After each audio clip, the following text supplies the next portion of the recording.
جب اسے معلوم ہوتا ہے کہ غلام نے سندری کو اپنے گھر کے کوارٹر میں چھپا رکھا ہے تو وہ فوراً دوڑتا ہوا اپنے پھپھو خورشید کے پاس جاتا ہے اور انہیں ایک بہت بڑی خوشخبری دیتا ہے۔ وہ کہتا ہے پھپھو آپ کی بیٹی مری نہیں ہے، وہ زندہ ہے، غلام اسے ڈھونڈ کر لے آیا ہے۔ یہ سنتے ہی خورشید کی آنکھوں خوشی کے آنسو جھلک پڑتے ہیں۔ پھر وہ بادشاہ سے کہتی ہے بادشاہ مجھے اپنی بیٹی ابھی کے ابھی چاہیے۔ بادشاہ خورشید کو لے کر غلام کے کوارٹر میں جاتا ہے۔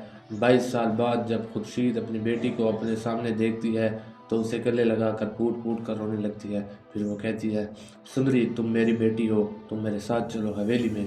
اتنے میں غلام انہیں روکتا ہے اور کہتا ہے وہ جاندار صاحب نے منع کیا ہے ورنہ وہ میری جان لے لیں گے، اس لیے ہم سندری کو حویلی نہیں لے جا سکتے۔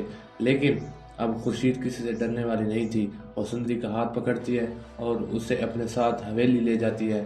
جب جاندار کو معلوم ہوتا ہے کہ غلام نے اسے دھوکہ دیا اور عاشق علی کی بیٹی حویلی آ گئی ہے تو اس کے ہوش اڑ جاتے ہیں۔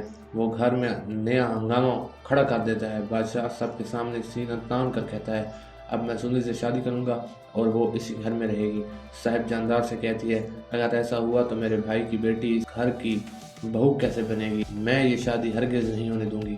اس کے بعد جاندار ایک خوفناک چال چلتا ہے۔ وہ جھوٹ بولتا ہے کہ بادشاہ کا ایکسیڈنٹ ہو گیا ہے اور فوراً آنے کو کہتا ہے۔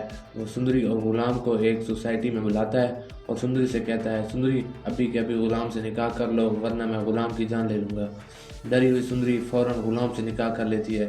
پھر دادی غلام سے کہتے ہیں تم سندری کو لے کر یہاں سے کہیں دور چلے جاؤ، بادشاہ کے آس پاس بھی نظر مت آنا ورنہ میں تمہاری امی لاجو کی جان لے لوں گا۔ اپنی ماں کی جان بچانے کے لیے غلام رات کے اندھیرے میں سندری کو لے کر چلا جاتا ہے۔ اس کے بعد دار بادشاہ کو بھڑکاتا ہے اور کہتا ہے غلام تمہاری سندری کو لے کر بھاگ گیا ہے۔ یہ سن کر بادشاہ غصے میں پاگل ہو جاتا ہے۔ وہ فوراً غلام کو کال کرتا ہے مگر اس کا نمبر بند ہوتا ہے۔ غصے میں وہ چیخ کر کہتا ہے غلام تم نے مجھ سے غداری کی ہے، اس کی سزا تمہیں ضرور ملے گی۔ وہ اپنے آدمیوں کو حکم دیتا ہے کہ دونوں کو جہاں بھی ہو ڈھونڈ نکالو۔ چند گھنٹوں میں اس کے آدمی غلام اور سندری کو پکڑ کر لے آتے ہیں، انہیں رسیوں میں باندھ۔ خبر ملتے ہی بادشاہ بھی وہاں پہنچ جاتا ہے اور سندری سے پوچھتا ہے تم نے ایسا کیوں کیا، غلام کے ساتھ کیوں چلی گئی؟ سندری سچ بتا دیتی ہے میں نے غلام سے نکاح کر لیا ہے۔ یہ سن کر بادشاہ کا دل ٹوٹ جاتا ہے اور وہ آپے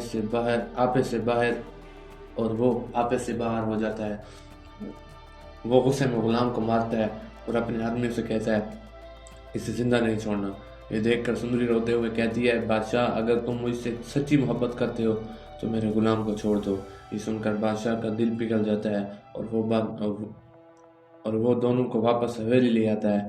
حویلی پہنچ کر جب خورشید پوچھتی ہے کہ تم نے ایسا کیوں کیا تو سندری ساری حقیقت بتا دیتی ہے کہ جاندار انہیں جان سے مارنے کی دھمکی دی اور زبردستی نکاح کروایا تھا۔ اب سوال یہ سب جاننے کے بعد بادشاہ اپنے ہی باپ کے خلاف ہو جائے گا؟ کیا غلام سندری کو بچا پائے گا؟ کیا بادشاہ سندری کا غلام سے طلاق کروا کر خود اس سے شادی کرے گا؟ میرا خیال ہے کہ خورشید بادشاہ کو سمجھائے گی کہ یہی عاشق علی کی آخری خواہش تھی کہ غلام اور سندری ساتھ رہیں۔ شاید بادشاہ اپنی محبت قربان کر دے اور کسی اور سے شادی کر لے۔ آپ کو کیا لگتا ہے؟ اپنی رائے ضرور بتائیں۔